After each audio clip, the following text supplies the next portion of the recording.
Hi everyone, I'm Hales and welcome to my channel. Today's video is showing you everything that I made in January 2021.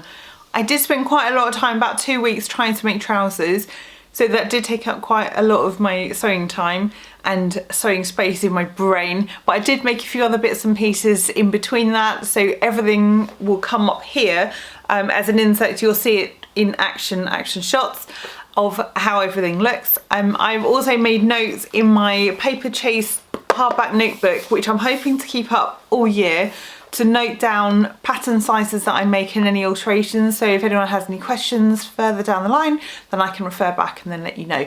All pattern details will be down in the description box below, so don't forget to check that out.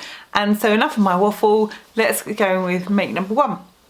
So the first thing I made was an Astair Tee by French Navy Now Patterns. I have made this in the past, I have made this pattern last year. It does have a side split which I close up and just sew the side seams all the way down. This is made in a viscose jersey which I purchased from Croft Mill. It was really slinky to cut out and to sew, so it wasn't the most stable of things. It has got a nice flow to it, but it's a little bit clingy. The cuffs have like fold up cuffs, but they kept sort of flopping down. So I've made two versions of this. So the pink one, I have top stitched the cuff down. I didn't have any pink thread, so I just used what I had, which I think is grey. So it's not great, and it has a really small seam allowance. So when I tried to sew it initially, I can't remember if I did it on, perhaps I did it on my sewing machine, it was getting sucked down into the needle plate. So I did sew it with a bigger seam allowance, and then of course it is a bit smaller. So that is purely my error in using too much of a seam allowance. So I made it in pink and then cut it out and made it in blue from Croft Mill again. There is a pocket for this, but I omitted it on both because I think with a thin jersey fabric, it just sort of looks a bit awkward and bulky, and I think it would just look a bit stretched out. So I didn't put that on. So again, sewed up the side splits, but on the blue one, I left the fold up cuff and I just followed the pattern directions, in that you just sort of do a bit of top stitching at the join of the underarm and in line with the shoulder seam. It does sort of come undone a little bit.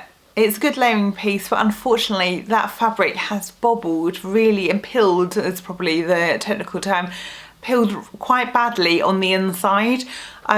Both on where it's caught on my belt buckle and under the arms as well. It's quite a good pattern. They also have a free t-shirt pattern called the Stellan Tee. I haven't made that yet, but if you want to check out French Navy Now Patterns, I will put a link down below to that company. And their sizing is based on letters. So I made a size C at the bust and graded to an F at the hips.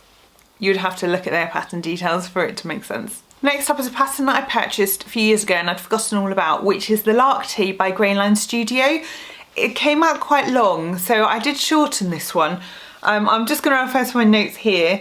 So I made a size 12, graded to a 14 at the waist and the hips. And there are different options for the neck. So I chose, so this is what, I think this is the one I'm talking about now actually. So this is the scoop neck version. I've made 3 of those in January and I used the scoop neck for all of those, and they do have sleeve options as well. So long sleeve, cap sleeve, short sleeve. I mean, you probably could then make a 3/4 length sleeve. So I have chosen the short sleeved option. I thought it just gives a bit more extra coverage for the colder weather, as the cap sleeve is quite, but I think in the summertime a cap sleeve would be really good. So I did shorten it by 1 inch at the waist. I did cut 2 inches off the hem, which I probably shouldn't have done. So I did alter it slightly for different versions. It's a cotton jersey that I got from Andrea at Beyond the Pink Door. And it's a really nice, comfortable wear. And it has a good amount of ease in. And yeah, it's good and it's nice and it's not too clingy. Perfect for this time of year. The next up is the Acajou trousers by Doe. This is what I spent most of my January trying to make and trying to get the fit right. I've done a whole series of videos, quite short videos, which I will link down below in the description box, of fitting issues and adjustments that I had to make. But this is the end result and this is the best I could get them to look. There's so much excess in the back of the leg and at the back of them where the elastic is. They were either too tight or too big.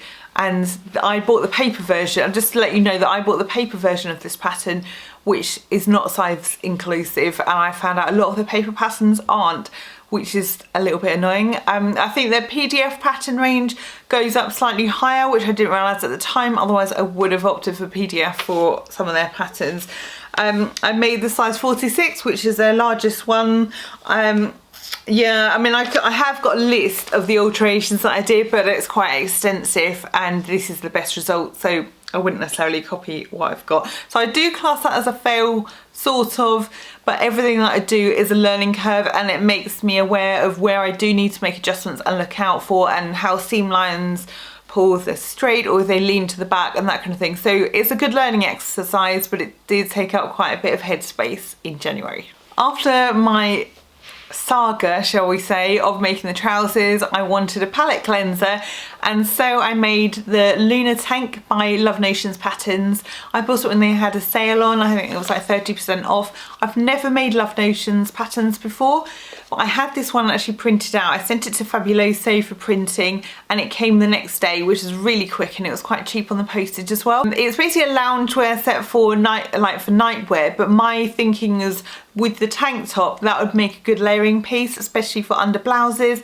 I've made a couple of viscose blouses which do have a tendency to sort of come undone and pop undone just because of the fluidity of the fabric. So I thought having a nice little tank under there will preserve my modesty, and in the summertime it would be nice to wear just a tank with like a wrap skirt or something like that. This was a test version. I had an offcut from my Sally jumpsuit that I made last year, and so it was a cotton jersey fabric, and I made the size, I cut a medium. I did think that I would need the large, but I wasn't sure because there's positive ease and negative ease in this.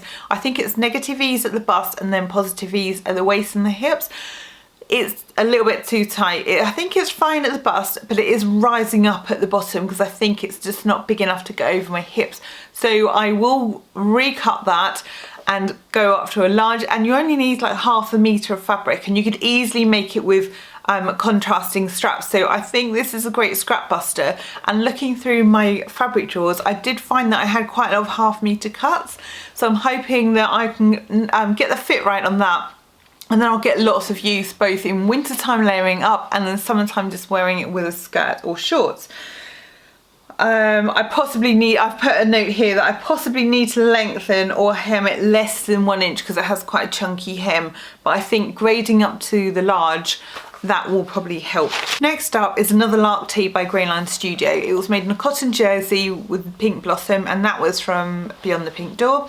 It's a really nice quality fabric, and because of the sort of, you've got that ease and things in the pattern, it doesn't stretch too much, because this fabric, if you pull it, you can sort of, it does stretch. It's one of those ones where it would sort of stretch white, but because it's not an overly fitted t-shirt, it's fine and you can't see that. So it works really well, and it's nice and loose and it's very comfortable.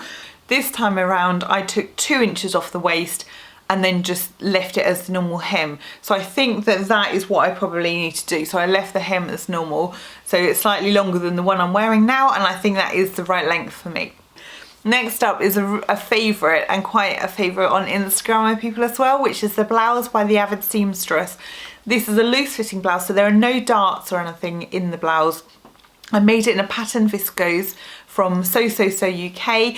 I think the description, I've seen this fabric advertised on a few different sites, and some describe it as pink and some describe it as red. So it is like a reddy pink, and I can't quite decide what the colour is, but I think it's quite a vibrant one. I made it for work and I thought it would go nicely with a black skirt tucked in. I haven't been at work because we're on lockdown, but it is there, and that is one of the ones where I'm hoping to layer up with a tank underneath just to give a bit of extra warmth, rather than trying to put a fitted cardigan over it, because it has quite a loose fitting sleeve, and you'll see in the clip that it has got elasticated cuffs, which makes it a lot quicker to sew, and it has a mandarin collar. So it's just like a one-piece collar. You don't have a collar stand. So if you've never made a blouse before, I would really recommend this. I made it in a turquoise viscose last year, and that was quite a good wear. And you can wear them with jeans as a casual thing because it's loose, or you can smarten up, tuck it in and go with a skirt or a pair of trousers. I'd made let's have a look. Along with the one I made last year, I did a 1 inch narrow shoulder adjustment, which is quite easy to make. If you Google narrow shoulder adjustment they will show you on there. If you want me to ever show you how I do it, I'm happy to make a video on that, which will be a really short one. I made a size 6 and I graded down to a 4, so that's quite unusual. Normally I would grade out because I'm hourglass shape, but because there's quite a bit of excess ease in this pattern, that I just went by the finished measurement sizes, and I think that is fine for me. My third Lark Tee was a dress which was rescued from last year, which was really tight. I tried to sort of hack an old pattern which was the wrong size, and it was a bit of a disaster. And I had a brainwave after I'd been working my Lark Tee and realised actually that could be quite a go-to pattern. I thought I'd see if I had enough fabric from the bodice and the skirt from that dress, and I did. So I cut it all open so it was on the flat and lined everything up, and I was able to make this green and white polka dot t-shirt. And so the difference, I'm just seeing if I made any adjustments to that at all. No, I didn't.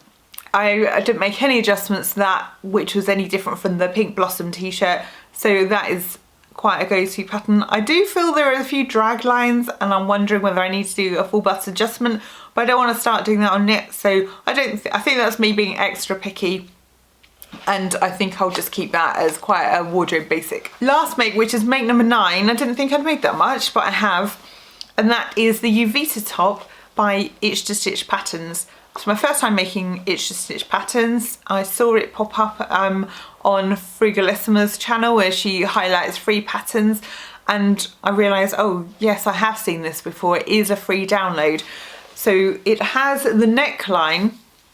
It says put stay tape on the shoulder seams, which I think I sewed a bit of ribbon on the shoulder seams. That's all I had. I wasn't quite sure what stay tape was, whether that is like a fusible interfacing or that's something entirely different. So I left it off. So the neckline just literally folds under, but then instead of having a raw edge on the inside, you fold that raw edge under the folded bit and then top stitch it round. And I did think, is that going to stretch the neckline out? But it hasn't.